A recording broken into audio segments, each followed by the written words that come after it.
Welcome to the Empowered Eating Disorders podcast. We cover topics that may be triggering for some people to listen to, specifically in relation to mental health and eating disorders. Hi, and I'd like to introduce Emily and Molly, who's going to speak today about welcome packs and discharge packs that are really, really important. So together with Empowered Experts by Experience, we're creating these packs to help right across the Lead Provider Collaborative. I'm going to stop talking now and hand over to Molly and Emily. Thank you. Hi, so we've put an admission pack together for when you first get admitted to an inpatient facility, and it includes many different things, but some things that we have found helpful as well, because it can be quite intimidating going into hospital. So it can help to have some preparation beforehand. Yeah, and I think you just get reduced to numbers and you sort of lose the person side of it. So the idea of the pack is that amongst all the general bump of rules and all that that's given to you when you first go in, the pack will have a human element to it. So it's to include things like poems and letters, and as well as useful stuff like resources. I think one of the packs that we've been creating, Molly, your mum's written a letter, hasn't she? Yeah, so I've written a letter for people being admitted, and Mum has then contributed for carers as well, because that's a really big part of an admission. It's not just the person at the centre that's affected, it's the whole family and network around it. And you were talking about journaling, weren't you, Emily? Yeah. So journaling is something I found really helpful throughout my admission. I think I found it easier to write things down rather than say them out loud, and it was my choice of what I could share with people. And I did one that was more of a writing journal, and then I did one that was more of a scrapbook, which was more the creative element and the art side of things. And I thought that was a really good way to express my emotions and what I was going through at the time, and kind of helped me to just figure things out in my head when there was already a lot going on, and helped me to communicate then to sort of professionals and my family and the people around me of the things I wanted to be able to do, or I would make lists of things I wanted to, foods I wanted to try, or things non-food related even that I wanted to do either in hospital or when I was discharged, and that helped me to sort of keep the momentum going with that recovery process, which I think can be quite hard when you're discharged because it's so different to being in hospital. But I think the admission pack and a discharge pack that we're hoping to put together would help with that transition back into community and back into real life. I think it's transition points when we're most vulnerable, isn't it? 100%.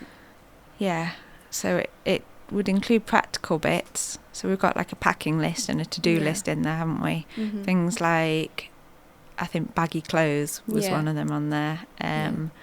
Sensory things like smells, touch. I took things for each sense. So for your smell you could take, there's different restrictions on different wards, but you could take a diffuser or a fabric freshener kind of thing, and then with touch it'd be maybe you have a teddy or a blanket, and then sight, I took photos of my family and the things that were important to me. Sound, noise cancelling headphones, normal headphones, anything like that. And then taste can be a bit tricky, but I took my own mug and my favourite toothpaste. So it was kind of keeping those comfort items around me. And definitely baggy clothes as well.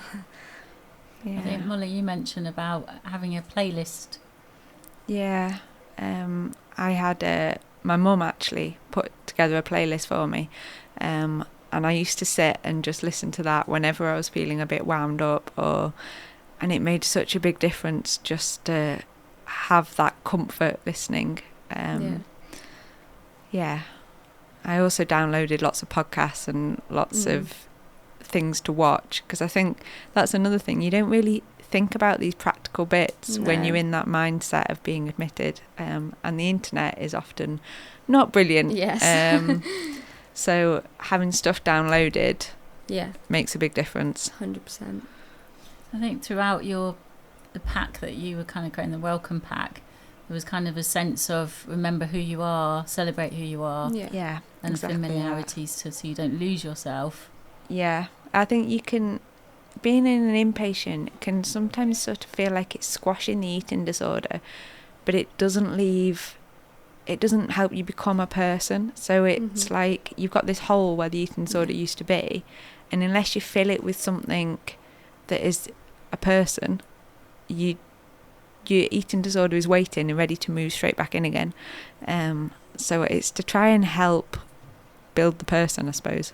Yeah, I think people always used to say to me, come on, you want to be who you were before all this, but I didn't want to be who I was before that. I wanted to be something new, something different, and I think having a focus when you come out is really helpful. I redecorated my room when I was on home leave from hospital, so then my room was now a new safe space that I had,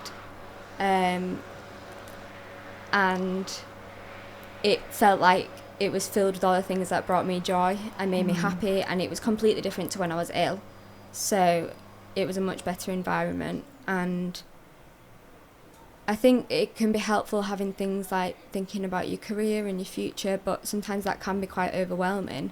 So I guess it's just being comfortable with being okay that the eating disorder's not there. Yeah. You don't have to fill that space where the eating disorder was.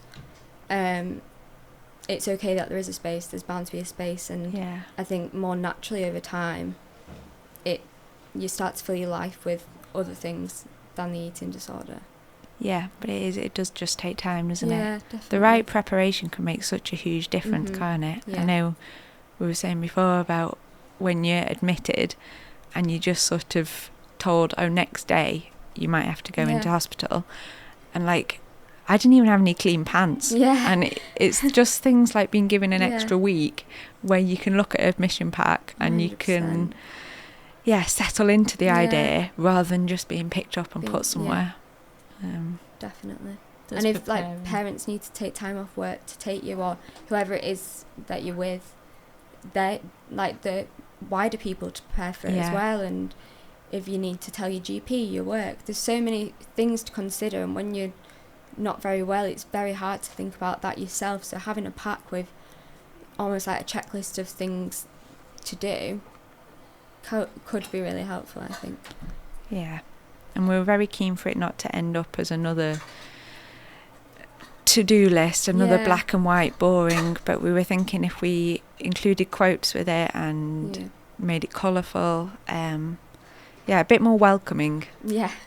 Well, I think as well, if it's personalised and it's come from people that have been in the same shoes as the person that's that's going to be admitted, they're going to listen more. You're the experts by experience. You've lived it. You've been there. And the other thing is about the hope that you've come through that. Definitely. And how strong you are. Yeah. Got two very strong, brave people sat next to me. But it's nice to share that with somebody that's going through those challenges, isn't it? Yeah. Yeah, definitely. We'd also talked about including a map, hadn't we? Because you literally picked up from home and put somewhere. And if you don't know the area, that can be quite confusing amongst all the other confusions that are going on. I think knowing sort of what is around the hospital and things like that for when people come and visit you, having a map, or I think just having like general knowledge of public transport to get there, and things like that can be helpful, and it can help you stay in touch with the outside world, because the hospital very much becomes your world, and it's hard to remember anything outside of that. And then I think the more you sort of leave the hospital for more things before you discharge, the more adapted you can become back into that environment, because it is very different being at home compared to being in hospital. It's a big step, isn't it? Yeah, very big step. So whatever can help ease that transition is always going to be good. Yeah. Okay, that's lovely, thank you. If you have lived experience of eating disorders and are over the age of 18, you can join the Empowered Experts by Experience Forum and help us influence and shape eating disorder services across the Northwest. Learn more on our website www.empowerednw.nhs.uk.